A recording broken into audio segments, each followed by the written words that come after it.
Dear friends, good morning. I, Jaswant Singh Kailasya, welcomes you in our YouTube channel, Parat Germinates the Democracy.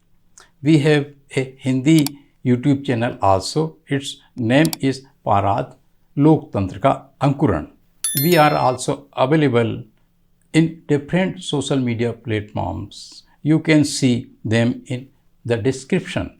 For what purposes, for what objectives, and with what philosophy these channels have launched, you can also know in this regard in the description.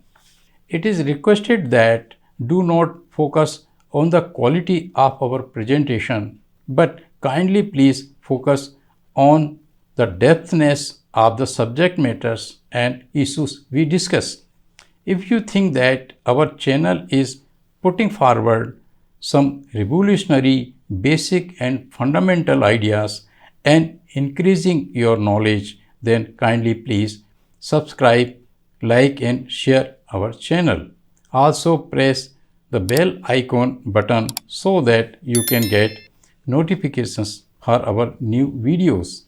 Friend, nowadays we are presenting a video series regarding the Muslim problems of India. The background and the relevancy of this video series has been explained in first episode of this series. But a very brief background is this.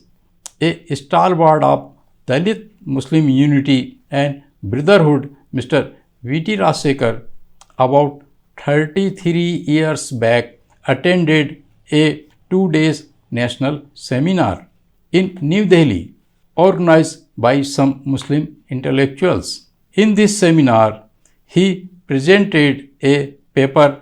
This paper was published as an editorial in January 1988 volumes of Dalit Voice. The title of this editorial is Gulf Between Muslim Elites and Muslim Masses, a serious internal contradiction. The historical significance and importance of this 33 years old presentation is that Mr. V.T. Rajsekhar long back warned and headed to the Muslims intellectuals regarding the root causes of all atrocities, persecution and violence against Indian Muslims. But they failed to follow the heats of Mr. Rajsekhar. Therefore, nowadays Indian Muslims are facing a genocide situation. Here we are reproducing this historical editorial or speech in the form of this video series. This is the 5th episode of this series, like this. Who is a Hindu? It is also wrong to say that Hindu are a majority community. How can 10% of 800 million population become a majority community? SC, STs, BCs have nothing against Muslim or the Sikhs.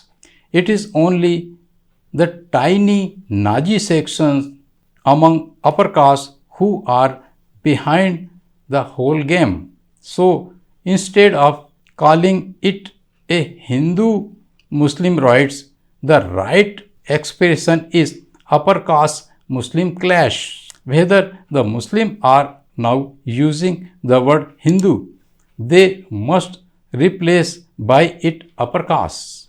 We are sorry that even such an elementary thinking has not come up among the Muslim elites.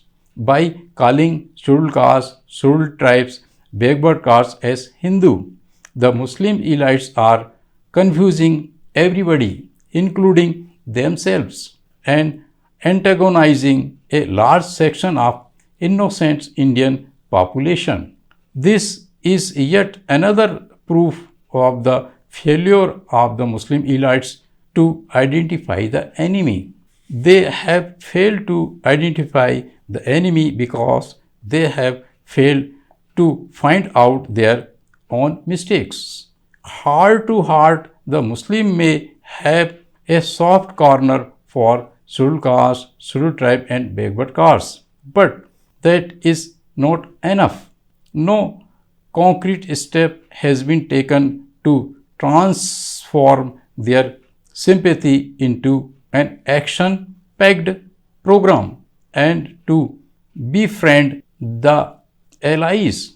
Dalit Muslim minorities, Suraksha, Mahasangh and Bomb Safe are the first such concrete steps. When we pointed out these things at the seminar, the Muslims scholars agree with us but immediately came out with questions. Who attacked the Muslims in Meerut, Delhi, Ahmedabad and many other places? Everywhere it is the Dalits. It is your people. How can we trust them? Is these Dalits who are used to attack Muslim and Sikhs? They said, the Nazi Sakhas. Yes, this is the fact. We are also aware of it. But these Dalits who attacked Muslims and Sikhs did not know what they were not Hindus. But these Dalits who attacked Muslims and Sikhs did not know that they were not Hindus. Nobody told them that they were not Hindus. The upper caste Hindus used them, gave them money and liquor. They built Hindu temples in their localities, supplies them with poisonous literature. They Hinduized them, opened Nazi Sakhas, gave them weapons and finally made them attack Muslims. Why did they take all these troubles? It is because they love our people? No, they did it out of selfish interest to keep the Dalits and Muslims divided and fly at each other's throat so that when these two most virile communities are busy fighting each other, they can be busy enslaving the rest and enjoying the whole things. This is the secret behind all anti-Muslim riots. Upper castes do not live with our people. How can they live with populated untouchables, unseenables, unapproachables and unthinkable? They consider our people, the original inhabitant of India, as their own enemies. That is why Dalits are kept outside village limits. But it is the Muslim who live inside, who live side by side with our people in our urban slums. Dalit Muslim minorities, Suraksha Mahasangh, might have been a new political party started by Haji Mastan, but it is already existing in all urban slums. Who lives in Dharavi, Asia's largest slum in Bombay?